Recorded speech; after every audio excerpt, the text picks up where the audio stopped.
우리의 피난처와 힘이 되시는 주님을 찬양합니다. 언제나 삶의 자리에서 주님을 구하며 주님과 함께 살아가기를 힘쓰시는 성도님들께 오늘도 주님의 은혜가 넘치시기를 주님의 이름으로 간절히 축복합니다. 오늘 함께 나눌 말씀의 본문은 예레미야 52장 1절부터 11절까지입니다. 예레미야서가 52장을 마지막으로 끝을 맺습니다. 46장부터 시작된 유다의 이웃나라들에 대한 하나님의 심판 예언이 51장 마지막 절인 64절에 예레미야의 말이 이에 끝나니라고 하면서 마무리되었습니다. 그리고 다시 예레미야 전체를 끝을 맺으면서 우리의 초점을 유다로 돌아오게 합니다. 왜냐하면 이 모든 예언의 말씀들은 결국 하나님의 택함을 받은 유다를 위한 것이기 때문에 그렇습니다. 오늘 본문은 예레미야의 예언이 어떻게 성취되었는지에 대해서 기록하죠. 예루살렘의 함락과 유다의 마지막 왕인 시드기야의 비참한 최후에 대해서 말하고 있습니다. 52장의 내용은 우리가 이미 39장에서 보았던 내용과 같습니다. 그렇지만 다시 좀 우리가 지난 말씀을 기억하면서 되새겨보기를 원합니다. 시드기야는 바벨론이 유다를 두 번째 침공했을 때 당시 왕이었던 여호야긴을 잡아가면서 바벨론의 느부갓네살 왕에 의해서 세워진 왕입니다. 21살의 왕위에 올랐고 11년을 유다를 다스렸습니다. 원래 이름은 마따니아인데 바벨론에 의해 유다의 왕으로 세워지면서 이름이 시드기야로 바뀐 것입니다. 시드기야 왕은 유다의 어떤 정치적 기반을 가지고 왕의 자리에 오른 것이 아니었기 때문에 왕으로서 확고한 통치권을 행사하지 못했습니다. 왕으로서의 능력과 권위가 좀 부족했던 것 같기도 하고요. 성격도 좀 유약하고 우유부단함에 가까웠을 것으로 보입니다. 그래서 시드기야가 왕위에 오르고 신하들이 친애굽파와 친바벨론파로 갈라져서 대립을 하는 가운데 자신이 바벨론에 의해서 왕으로 세워졌음에도 불구하고 바벨론을 배반하게 됩니다. 여러분, 그런데 하나님께서 예레미야 선지자를 통해서 계속해서 유다 가운데 하신 말씀을 기억하시죠?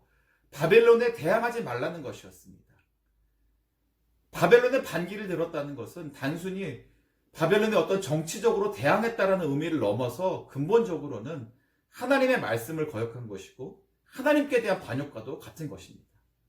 그래서 3절 말씀을 보면 이렇게 기록합니다. 여호와께서 예루살렘과 유다에게 진노하심이 그들을 자기 앞에서 쫓아내시기까지 이르렀더라. 하나님은 유다를 오래 참으시고 또 돌이킬 기회를 주시고 기다리셨습니다. 그런데 결국에 하나님께 돌아온 것은 불순종뿐이었죠. 이제 하나님이 정하신 한계점에 다다르게 된 것입니다. 그래서 마침내 하나님은 더 이상 그들을 참을 수가 없어서 하나님 앞에서 쫓아내심으로 멸망에 이르게 하신 것입니다. 오늘 본문 2절을 보니까 시드기야 왕에 대한 평가가 간략하게 나옵니다. 그가 여호야김의 모든 행위를 본받아 여호와 보시기에 악을 행했다라고 했습니다. 시드기야의 아버지는 유다의 가장 위대한 왕으로 평가되는 요시야입니다. 요시야는 남유다의 종교 개혁을 이끌었던 인물이죠. 열왕기하 23장 25절에서 요시야 왕을 이렇게 기록합니다. 요시야와 같이 마음을 다하며 뜻을 다하며 힘을 다하여 모세의 율법을 따라 여호와께로 돌이킨 왕은 요시야 전에도 없었고 후에도 그와 같은 자가 없었더라고 기록합니다. 그런데 문제는 그의 아들 시대에 이르러서부터 유다가 점점 타락하기 시작했다는 겁니다. 아버지가 다시 회복해야 한 나라를 아들들이 다 망쳐버리고 만 것입니다. 2절에서 시드기야의 악함을 여호야김 왕에 비유합니다. 여러분, 여호야김 왕이 얼마나 악한 행동을 했는지 기억하시죠? 예레미야 36장에 나오는데요. 하나님께서 여호야김이 왕이 된 지 4년째 되던 해부터 예레미야 선지자에게 말씀을 주셔서 그것을 기록하게 하셨습니다. 그리고 그 기록한 것을 백성들에게 낭독하게 하셨죠. 이것을 들은 신하들이 그 두루마리를 가져다가 왕 앞에서 읽었는데 그 말씀을 듣던 여호야김 왕이 어떻게 했냐면 하나님의 말씀이 기록된 두루마리를 모두 불태워 버렸습니다. 그때의 상황을 예레미야 36장 24절에서 이렇게 기록합니다. 왕과 그의 신하들이 이 모든 말을 듣고도 두려워하거나 자기들의 옷을 찢지 아니하였다. 하나님께서 너희들의 악행과 불순종함과 하나님을 거역함 때문에 나라가 망하게 될 것이라고 말씀하시는데 그 말씀을 듣고도 두려워하지도 않고 자기들의 옷을 찢지도 않았다는 것입니다. 옷을 찢지 않았다는 것은 회개하지 않았다는 것입니다. 바로 이 모습이 시드기야의 모습이다라고 2절은 지적하고 있는 것입니다. 하나님의 말씀 앞에 우리들의 모습은 어떻습니까? 우리가 설교라고 하면서 하나님의 말씀을 들을 때에 과연 우리는 어떠한 반응을 보이고 있는지 돌아봐야 하겠습니다. 말씀이 홍수처럼 범람하는 시대에 홍수가 나면 물은 넘치지만 정작 마실 물이 없다고 핑계를 대면서 혹시 말씀 앞에 우리가 여호야김처럼 또 시드기야처럼 강팍한 마음으로 하나님의 말씀을 배척하고 있는 부분은 없는지 돌아봤으면 좋겠습니다. 사실 저도 그럴 때가 있습니다. 신앙생활을 오래 하다 보니까 목사님들의 설교가 거기서 거기인 것 같기도 하고 그 말씀이 또 그 말씀이 아닌가라는 생각이 들기도 하고 한 말 또 하는 건 아닌가라는 느낌을 받을 때가 있습니다. 그러다 보니까 하나님의 말씀에서 도전을 받지도 못하고 책망하심도 깨닫지 못하고 말씀의 능력도 경험하지 못하면서 습관적인 신앙생활의 모습에 젖어들 때가 있더라는 것입니다. 하나님의 말씀에 능력이 없어서 그렇습니까? 아니면 전하는 사람들이 좀 더 세련되게 전달하지 못해서 그러는 것입니까? 아니죠. 문제는 저에게 있는 것입니다. 유다의 백성들에게 하신 하나님의 말씀은 생각보다 심플했습니다. 멋진 수사어가 있었던 것도 아니고 듣는 사람들의 심금을 울릴 만한 표현들이 들어있었던 것도 아닙니다. 너희들이 하나님의 말씀에서 떠나서 죄를 범하고 있으니까 회개하고 돌이키라는 것이 하나님의 말씀이었습니다. 예레미야는 수십 년간 같은 말씀을 전하고 외쳤습니다. 반복하고 또 반복했습니다. 왜 그렇습니까? 그 말씀대로 유다의 백성들이 변화되지 않았기 때문 아닙니까? 그럼 오늘날 우리들이 왜 작년에 들었던 말씀 같은데 오늘 또 듣게 되고 지난달에 들었던 말씀 같은데 다시 듣게 되느냐?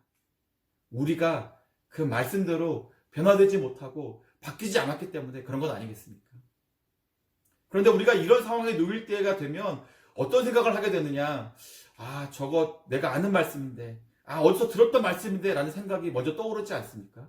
그리고는 그 말씀을 하나님의 말씀으로 받아야겠다는 자세를 잃어버리게 된다는 것입니다. 이러한 상태를 우리가 흔히 뭐라고 합니까? 마음이 강팍해졌다라고 합니다. 이 표현이 개정된 성경 번역에서는 마음이 완악해졌다 또는 마음이 완고해졌다라고 나옵니다. 하나님의 말씀을 마음에 새기고 받아들일 준비가 되어 있지 않은 상태를 말씀하는 것이죠. 여호야김 왕도 시드기야 왕도 저들에게 하나님의 말씀이 들려지지 않았기 때문에 망한 것이 아니라 강팍한 마음으로 인해서 하나님의 말씀에 순종하지 않았기 때문에 그렇게 된 것입니다. 그러므로 우리는 하나님의 말씀 앞에서 날마다 우리의 마음의 상태를 점검해야 합니다. 수많은 설교를 듣는 것이 중요한 것이 아니라 한 번의 설교라도 한 번의 말씀이라도 그 말씀을 하나님의 말씀으로 들을 수 있는 준비가 되어 있어야 하는 것이죠. 말씀이 잘 들리지 않는다고 생각이 드신다면 다른 무엇보다 먼저 자신의 마음의 상태가 어떠한지 돌아보십시오. 잠언 28장 14절에 이렇게 말씀합니다. 항상 경유하는 자는 복되거니와 마음을 완악하게 하는 자는 재앙에 빠지리라고 했습니다.